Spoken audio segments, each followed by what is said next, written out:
DeRosa wants you to do things that other arts organizations tell you you're not allowed to do. You know, they want you to flip things on their heads. They want you to dig deep on ideas, take the time you need to inquire into ideas and follow your curiosity, follow the spirit of experimentation. And if in the end it doesn't wrap up with a nice bow, then that's just fine. DeRosa is different from other regional institutions as a result of seeds planted by its founder, Rene DeRosa. His hallmark style of demonstrated willingness to invest in artists early on set the standard that continues today.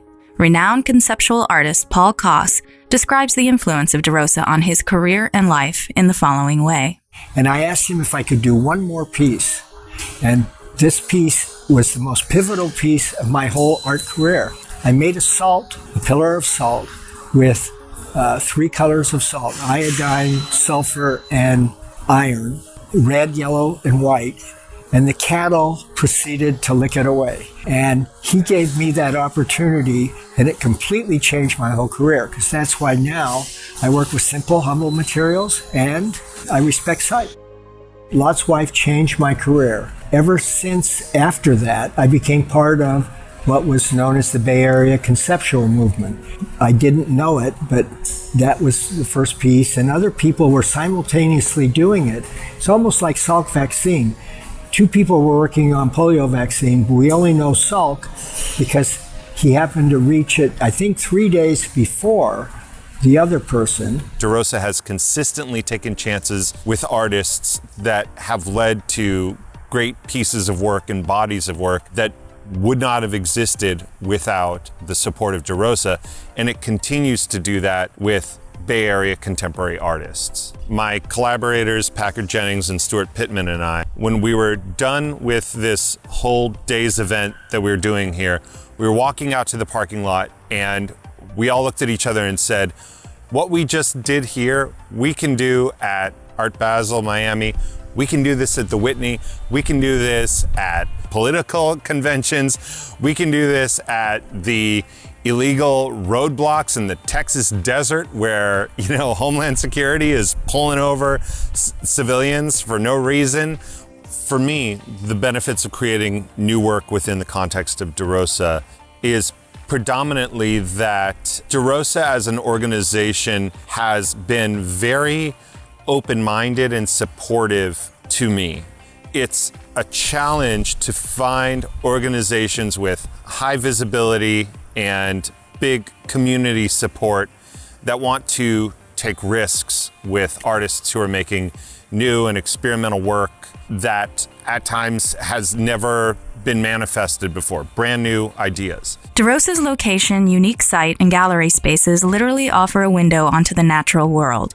Audiences are exposed to the history of Northern California as well as cutting-edge artistic practices of today, through outreach to local neighbors, to the larger Bay Area community who has access to lots of museums, but nothing like DeRosa, to education professionals who can help extend the mission to a larger network, and to the art world in general. For momentum to occur, there has to be a starting point.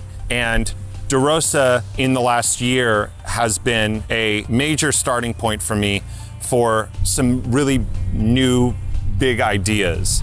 From the ideas that I've developed and experimented with here on site at DeRosa over a pretty significant period of time with huge support from the staff and organization, I'm able to now see those ideas and projects being applied in various scenarios around the Bay Area, around the US, around the world. Rene's backing of my work, almost not blindly, but with confidence. He gave me enough assurance that he was confident something would work out with a little hard work.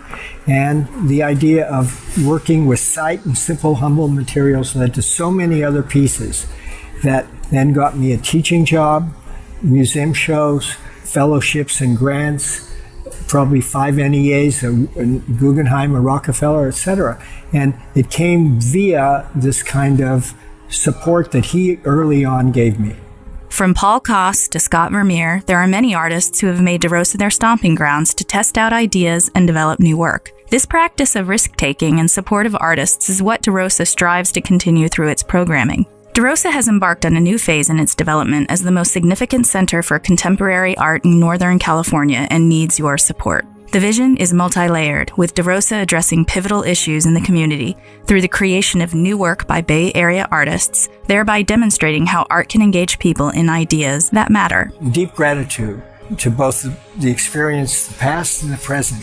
And I hope that it can continue and that artists in the future can continue to use the property and make work in a way that I've been able to. Your generosity tonight will support new art commissions and exhibitions and provide educational opportunities for visitors of all ages. Your support will also establish travel funding to invite artists near and far to engage with the rich diversity of the Bay Area, a region that is a laboratory for examining art as a resource and asset for social change, with DeRosa being a leading player.